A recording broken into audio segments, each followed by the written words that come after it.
but the everlasting, grand, and glorious temple of the Most High Tabernacle of the Supreme God Almighty, lovingly pastored by the not-so-high Andrew Dave, but good guys anyway, of the Greater Mission Field, Rio Rancho, New Mexico. So, that was one of the names that was submitted to us by the church. And then what we did is, as a church, we ranked the names, and then we only went out with just a few names, and somehow, unbelievably, this didn't make the cut. But we went out with just a few names, and we went to people, and we didn't ask them, really, do you like this name, or would you pick this name? We did sort of a branding survey thing. We asked them their first impression upon hearing the name. Just make you feel like this is a safe place, or a happy place, or a bad place, or what's your response to these names? These are the names we went out and shared with people. For those of you who were with us, you'll remember this. I Worship, Lifesong, One Hope, City Center Fellowship, and The Point. And a lot of you who were with me will remember that I liked The Point. That was the name I was pushing for, because really no really good reason, a lot of not so good reasons, but clever ones. I thought it'd be great to have advertisements which said, "What's the point? Come and find out." See, but that really isn't a good enough reason to name a church, I gather. So we went out and we talked to people, and we discovered something really interesting. A couple things that really came up, and I think this is a lesson we need to remember. We discovered that hope is a meaningful word. See, here's the thing. I really thought, when we went out, there's a lot I thought that I was wrong about when it came to the names. I really thought when we went out, when we presented One Hope as one of the names, that the response we would get, but everybody would think it was too churchy and too religious. That everybody would say, "Oh, that's the hope is meaningless. It doesn't really mean anything. That word is sort of irrelevant." But that's exactly the opposite of the reaction. We would open the door and we'd go through the names, we'd get to One Hope, and I remember in particular one guy that looked like he could crush me between his thumb and forefinger. He had tattoos up and down his arms, and he opened the door with a deep scowl. I know, I can't scowl, sorry. And he opened the door with a deep scowl, and he said, "What do you want?" And he said, "Well, we're with the church, we're starting up, and we're just interested in your response to some names. We're actually interested in what you guys think about certain names." And we went through the list, we got to One Hope, and his face got all soft. It was really, really interesting. And his face got all soft, and he said, "Well, that's a place I want to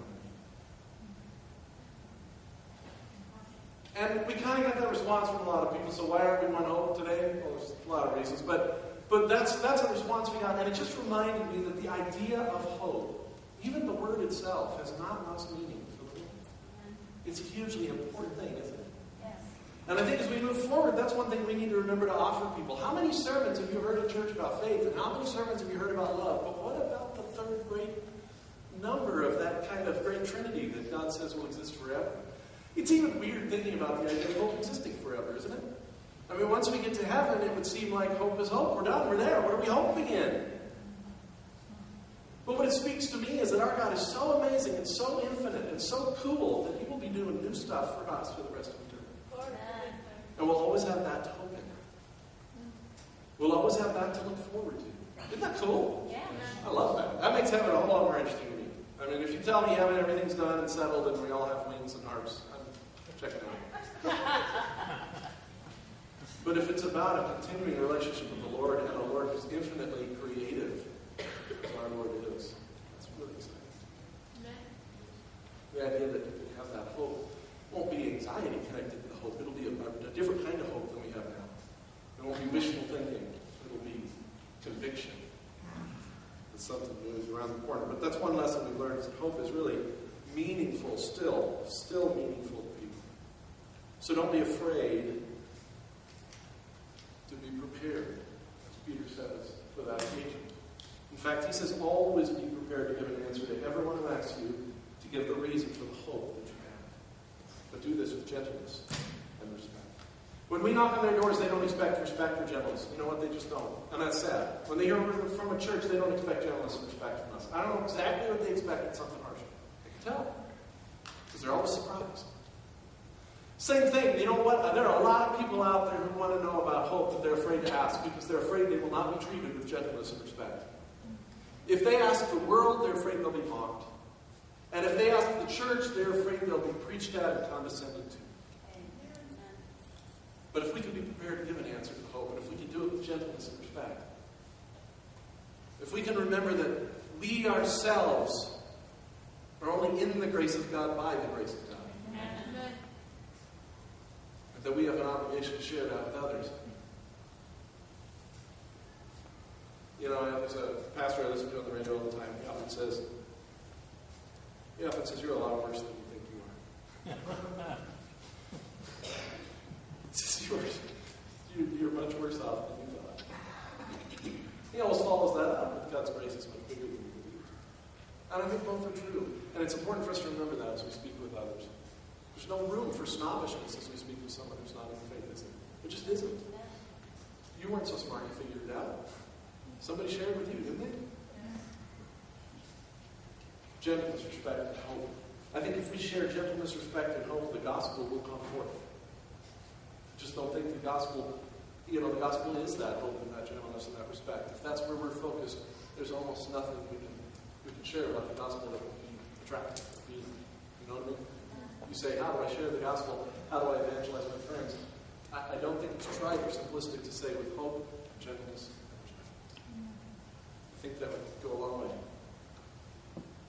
But the other thing is, like I said, when people see us coming, they're surprised to be served by us. You know what? I think the general tenor, and I don't think it's fair, I don't think the church is entirely to blame for this. Like I said, I think there's just some deception from the devil here for sure.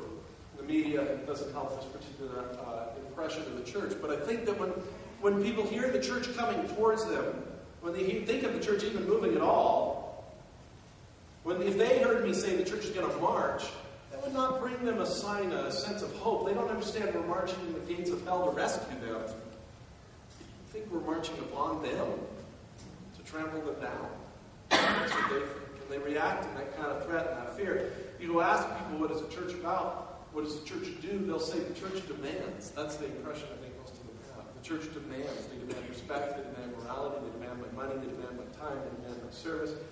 You know, for those of you who are in the church, you know this. We ask a lot. We do want you to save. We do want you to minister. We do want you to love. Yeah. We want you to commit your money because that shows where your religion really is. And I feel like over the next year, God's calling us to call you for more. Every time I say it, I cringe. I say it, but God keeps saying God say it. But the reason I need more from you is because there's a world out there that's completely lost, and completely hopeless, and completely dying, and in a lot of pain, and they need to be served. And God didn't call me to serve them by myself. He called us to serve them. You guys are doing a great job. Like I say, I think one of the things we've actually been doing, I'm really pleased with the consistency over the year. That we keep getting out. It wasn't a short-term thing. We didn't do it for a couple months and then forget it. I'm really, really happy about that. I think it's a good sign. I think we've established that in our church as part of our personality in a way that is going to be fruitful and important.